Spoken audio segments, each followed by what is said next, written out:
Ever feel like you're walking around with this giant sign over your head and it just like blinks empath in big neon letters, like Mm. you're trying to navigate the world, Mm. with an open wide. But it's more like you're tiptoeing through a minefield of emotional landmines. Yeah, I think that's a really common experience for INFJ empaths. Totally. And that's exactly what we're diving into today with Wesley Gibbs's book, INFJ and Empath's Advice for Life, Wars for Survival in the Kingdom of Narcissists. And Right. this isn't like your typical, self-help book. No, it really isn't. It's definitely more like a raw, unfiltered conversation Yes. with a seasoned INFJ who's just like calling it like he sees it. Exactly. Like imagine like a grizzled veteran, pulling you aside and being like, listen, kid, this is how it really is out there. Yeah, yeah. And one of the things he really emphasizes is that INFJ empaths, they're often targeted. Yeah. Like, that feeling of constantly being tested. Like someone's always trying to push your buttons. Mhm. Absolutely. He describes it as like having a target on their backs, Yes. particularly when it comes to passive aggressive behavior. Oh, 100%. It's like that subtle dig disguised as a compliment Right. or that backhanded offer of help that just leaves you feeling worse than before. Exactly. You know what I find really interesting? He connects this whole idea of being targeted to the pressure that INFJs often feel to forgive, Yes. especially within families. He's very outspoken about that, Man. especially about the expectation for INFJs to forgive their parents, even, and this is a big even, in cases of abuse. And he really feels strongly that that's just an unfair burden. Like their capacity for empathy should somehow excuse harmful behavior. It's true. Yeah, Which I think really challenges a lot of the conventional thinking around he forgiveness. does. It's not about saying forgiveness is always wrong, right? But recognizing that it's a process. Yes. And sometimes, honestly, setting boundaries, that can be more important than forcing some kind of reconciliation. 100%. And that ties into this whole idea of self-preservation, Yes. which is a recurring theme throughout the book. He even talks about how that need for self-care, it manifests in his own life. Okay. He finds solace in things like, learning 3D modeling software or diving into music theory, all those things that kind of give him that space. It reminds me of how INFJs are just naturally drawn to knowledge, to Mm. self-improvement. Like they're constantly seeking that deeper understanding Hmm. of themselves, of the world around them. Always learning, always growing. Exactly. Yeah. But let's be honest, sometimes that thirst for knowledge and connection, it can lead us, especially in relationships, down some interesting paths. It really can. That's where Wesley's experiences become really insightful, I think. Oh, He's very right. open, very honest about sharing his own struggles, particularly when it comes to attracting people who are emotionally damaging. It's so true. Yeah. He even goes so far as to say that he was, and I quote, surrounded by narcissists, Mm. which for anyone who's been there, that is a painful realization. Oh, yeah. It makes you question everything. Absolutely. It's like you're constantly questioning your own judgment, wondering how you missed those red flags. Exactly. And you can really feel that frustration in his advice to younger INFJs. It's almost like he's saying, don't fall into the same traps I did. He's seen it firsthand. Right. Yeah. He specifically warns against anyone who uses, and this is a new one for me, cultural relativism, to justify bad behavior. Hmm. Can you elaborate on that a little bit? I think that's something a lot of people might not be familiar with. Essentially, he's saying, don't let anyone guilt you into accepting unacceptable behavior in the name of cultural differences. Okay, so it's like just because something is accepted in one culture doesn't make it okay. Exactly. That's such an important distinction Hmm. because it's so easy to question your own judgment in those situations. He actually gives a really, I'm not sure if it's funny, but an interesting example. Okay. He talks about being drugged and robbed in Colombia. And his point is, just because scopolamine is, unfortunately part of the culture there doesn't make it okay. Right. Cultural sensitivity should never come at the expense of your own safety or well-being. That's such a good reminder to trust your gut It is. and set those boundaries, even when it's uncomfortable. And speaking of uncomfortable, Wesley has some pretty radical advice when it comes to that age-old INFJ struggle Oh, I know where you're going with this. of always being the one to reach out in relationships. Always? Always. What do you think about that? That whole just stop approach? It's definitely different. It goes against, I think, a lot of what we hear about relationships. Yeah, it does. It does. But he uses this analogy. It's kind of a powerful one. It's from Pablo Escobar. He said, only those who went hungry with me and stood by me when I went through a bad time will eat at my table. Wow, that's intense. It is, right. Yeah. But I think it really highlights that belief that true friends, true connections, it should be reciprocal. You shouldn't be this constant chasing after people to prove your worth, Yeah. which, let's be honest, that's a tough pill to swallow, especially for INFJs, who are naturally inclined to give so much of themselves. It is. It's a lot easier said than done, I think. But maybe there's also some freedom in that, too. Oh, absolutely. Freedom to let go of those one-sided relationships and just create space for something more authentic. Right. It's about recognizing that your needs, your feelings, they're just as valid as anyone else's. Mm-hmm. You deserve to be met with that same energy and effort that you're putting out into the world. It goes back to those boundaries, doesn't it? It always does. Setting those boundaries and recognizing your own worth. It's about setting those boundaries and recognizing your own worth. And, that can be a real challenge for INFJs, Oh, tell me about it. especially when you're dealing with people who it almost seems like they're determined to undermine your sense of self. Especially when those people are skilled manipulators. Right. It's like they have this uncanny ability to push your buttons and make you question your own sanity.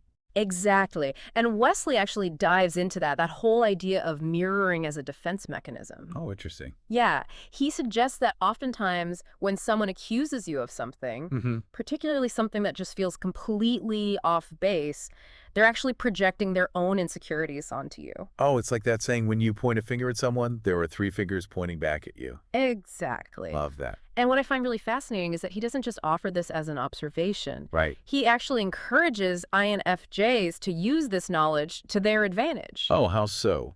Well, he introduces this concept of he calls it the Heyoka empath. Okay, now I'm intrigued. Right. Tell me more about this Heyoka approach. So imagine an empath who, instead of shying away from a narcissist's tactics, they kind of fight fire with fire. Okay. They use those same tactics to dismantle the abuser's game. So it's like turning their own strategies against them. Exactly. That's pretty bold. It is bold, and he acknowledges that this approach can be controversial. He even says that it might be perceived as toxic by those who, haven't experienced this kind of emotional abuse firsthand. That makes sense. But his argument is that sometimes you need to break free from these, conventional ideas of empathy and forgiveness to actually protect yourself. It's like that old saying, what doesn't kill you makes you stronger. But in this case, it's more like, what doesn't kill you can give you the tools to stand up to those who try to tear you down. Exactly. It's about empowerment. Yes. It's about taking that power back. He uses this analogy of like jujitsu. Right. You're not meeting force with force. You're redirecting their energy. I like You're that. using their momentum against them. So how does an INFJ actually put this into practice? It sounds like it could backfire pretty easily. It definitely takes some finesse. He talks about the power of what he calls truth bombs. With bombs? Yeah.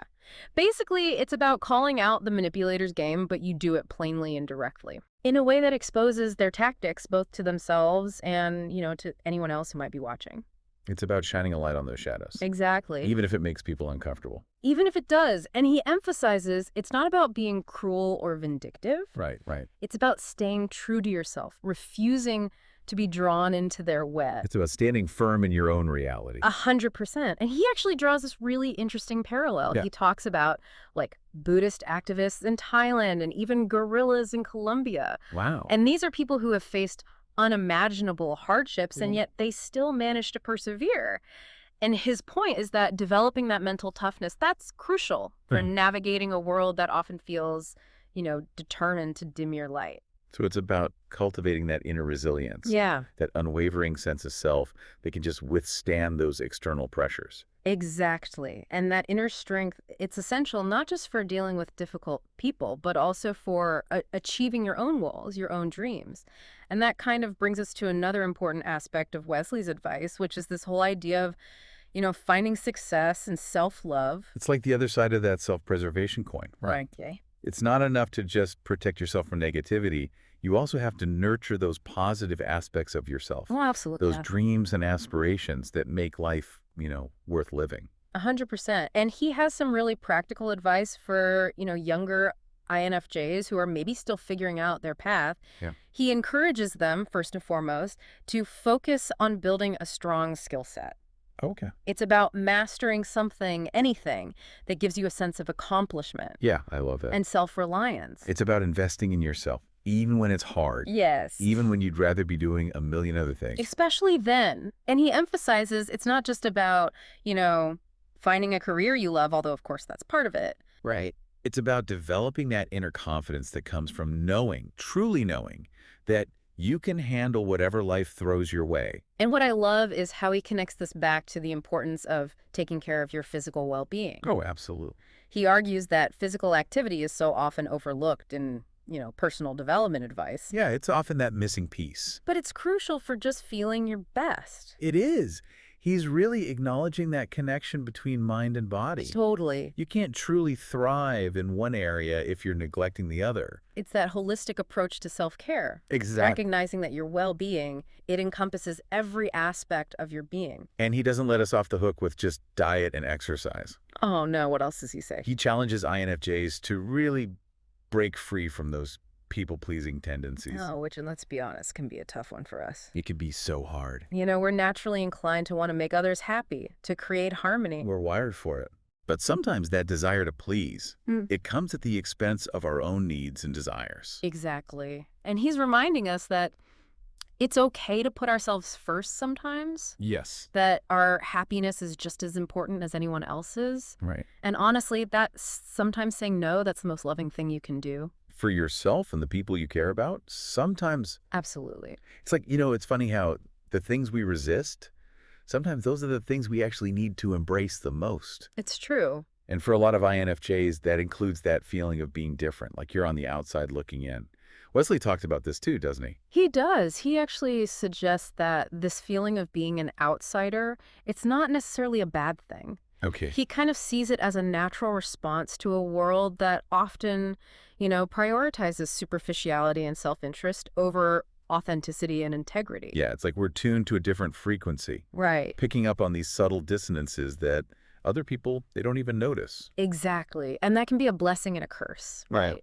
It allows us to see the world with this incredible clarity, this incredible depth, but it can also make us feel like we don't quite belong, Yeah. Like we're always searching for that place, that community where we can just be ourselves. Absolutely. So how do we navigate that tension between wanting to connect but also feeling like you don't fit in? It's tough. Wesley offers this really intriguing visualization exercise for dealing with those negative thoughts that can spiral when you feel like an outsider. Yeah. Yeah. He talks about nothingness, Okay. but he's not talking about it in like a bleak way. Okay. He's talking about it as it's described in quantum mechanics. So instead of an empty void, he's encouraging INFJs to think of it as this like dynamic space of pure potential, Ooh, I like that. teeming with possibilities, just waiting to be explored. It's like that feeling you get when you look up at a night sky that's just full of stars. Yes. It's vast and it's mysterious, but it's also incredibly inspiring. Exactly. It reminds you that there's so much more out there Yeah. There's so much we don't know. than what we can even comprehend in our everyday lives. And maybe that's the key to really embracing, our INFJ nature.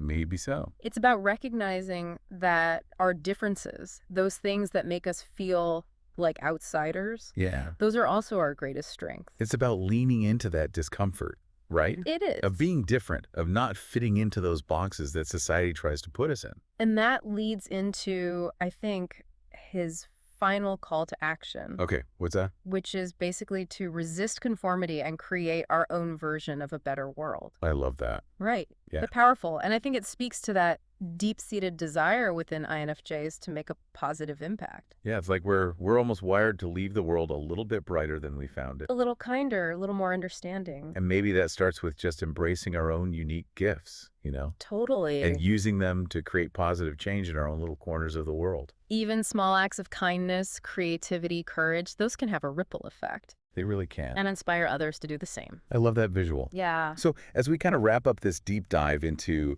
the world of the INFJ empath, I'm really curious. Yeah, me too. What resonated most with you from Wesley's message? Oh, that's a good question. What insights surprised you or challenged you or maybe even made you a little uncomfortable? Right. It's in those moments of discomfort, I think, that we really grow. Totally. When we question our assumptions and explore new perspectives. Exactly. And as Wesley reminds us, it's really up to each of us to decide how we're going to navigate this, complex, often challenging world. We have that choice. We can let these challenges harden us, or we can let them refine us. It's about becoming, what'd you say, more compassionate, resilient, authentic versions of ourselves. Exactly. That's the goal. That's a great goal. And that is a powerful thought to leave you with today. So until next time, keep diving deep, keep exploring, and keep embracing the unique beauty of your IN.